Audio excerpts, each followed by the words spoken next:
Comment mesurer son impact social ? Notre mission d'enseignement, de recherche et d'expérimentation nous a naturellement amenés, au sein de l'Institut de l'innovation et de l'entrepreneuriat social de l'ESSEC, à nous intéresser à la question de la mesure de l'impact social, avec l'objectif d'accompagner les entreprises sociales et leurs financeurs dans la mise en œuvre de ces démarches de mesure. Pour ce faire, nous avons choisi de nous appuyer sur l'approche du Social Return on Investment, SROI, dont l'exhaustivité et la vocation pratique nous semblent répondre aux besoins des organisations à finalité sociale, aux besoins des entreprises socialement responsables qui conduisent des actions sociales et environnementales, et enfin aux besoins des financeurs publics et privés, qu'ils soient personnes morales ou personnes physiques.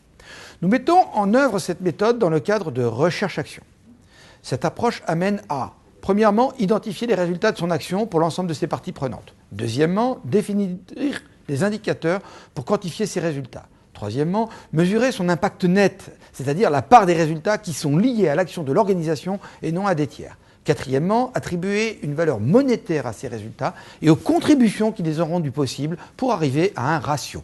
Il existe des débats autour des choix méthodologiques et effectivement, en fonction des objectifs visés, la démarche de mesure d'impact social pourra prendre des formes variées.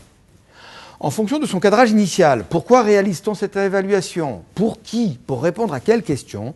Une mesure d'impact social peut ne prendre en compte que l'une des étapes ou qu'une partie des étapes proposées par le SROI. L'intérêt de cette approche SROI réside précisément dans le fait d'être très complète et de poser l'ensemble des questions pertinentes sur le sujet, libre à chacun ensuite d'en faire une utilisation en fonction de son contexte. Si l'approche SROI vise à calculer un ratio, son intérêt premier est le processus qui sous-tend le calcul du ratio. Prenons l'exemple de l'étude que nous avons menée pour l'un des programmes d'égalité des chances de l'ESSEC, Une grande école, pourquoi pas moi, qui a fait l'objet pour ces 10 ans d'une mesure d'impact social à l'aide de l'approche SROI. L'étude a permis d'établir que pour 1 euro de fonds publics et privés investis dans le programme, ce sont 3 euros de valeur sociale qui sont créés. Au-delà de ce chiffre, c'est bien sûr le processus global, association des parties prenantes, exhaustivité du questionnement pour identifier les changements générés et les mesurer, qui donne à l'étude toute sa valeur et qui permettra de nourrir une réflexion sur l'avenir du programme. En effet, ce qui doit primer quand vous lancez une démarche de mesure de l'impact social, c'est de faire la preuve que des changements que votre organisation et que votre entreprise génèrent. Le SROI propose un cadre de réflexion. Il ne se substitue pas aux méthodes diverses, parfois lourdes à mettre en œuvre, qui permettent de comprendre le changement, de le quantifier ou de le valoriser monétairement. Mesurer l'impact social est un travail exigeant parce que l'on s'intéresse à des choses qui sont par définition difficiles à quantifier. Peut-être cela impliquera-t-il dans votre cas d'étudier les effets de votre action sur l'ensemble de vos parties prenantes, ou bien d'engager une démarche plus ciblée, ou une démarche économique de type coût-bénéfice, ou bien encore une démarche sociologique. Peut-être est-ce bien une approche large comme le SROI qui sera adaptée, mais renforcée par une étude de type quasi-expérimental, comme ce qui a été fait pour le programme Une grande école, pourquoi pas moi.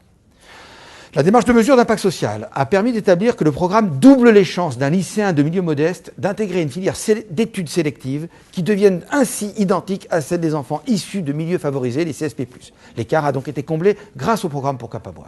Pour établir ce résultat de façon rigoureuse, il a fallu passer par une méthode visant à comparer les résultats obtenus par les lycéens passés par le programme à ceux d'un groupe de lycéens présentant des caractéristiques statistiques identiques mais n'ayant pas bénéficié du programme.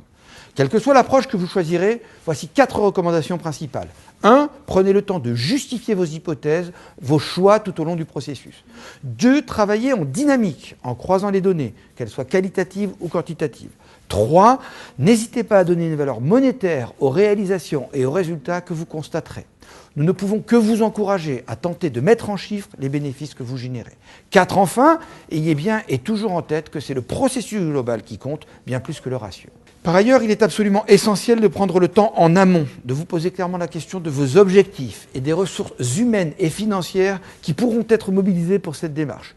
Nous ne le dirons jamais assez, cette phase de cadrage est déterminante pour garantir que l'analyse qui sera menée sera réaliste, pertinente et fiable, bref, qu'elle sera utile à votre organisation d'abord et à la société ensuite. Pour vous accompagner, vous pourrez premièrement aller sur le site de l'IEES où vous trouverez le cahier que nous avons réalisé sur le sujet. Ce cahier formalise les résultats de la recherche-action que nous avons menée en appliquant le SROI au secteur de l'insertion par l'activité économique. Et deuxièmement, vous pouvez participer à la formation animée par l'IEES sur ce sujet et organisée avec le département de formation exécutive de l'ESSEC. Cette formation vous permettra d'ouvrir 4 grands chantiers. 1. Vous familiariser avec les concepts essentiels de la mesure d'impact social. 2. Dialoguer avec les experts de la mesure de l'impact social, rédaction du cahier des charges, suivi des travaux. 3. Amorcer une mise en œuvre de la démarche en dehors des outils demandant une approche scientifique, car vous le verrez, la technicité de certaines étapes est forte. Et enfin 4. Lancer et piloter une démarche de mesure d'impact social dans votre organisation. Nous espérons vous avoir convaincu de vous lancer dans l'aventure de la mesure d'impact social et du SROI de votre entreprise et de votre projet. Belle route donc.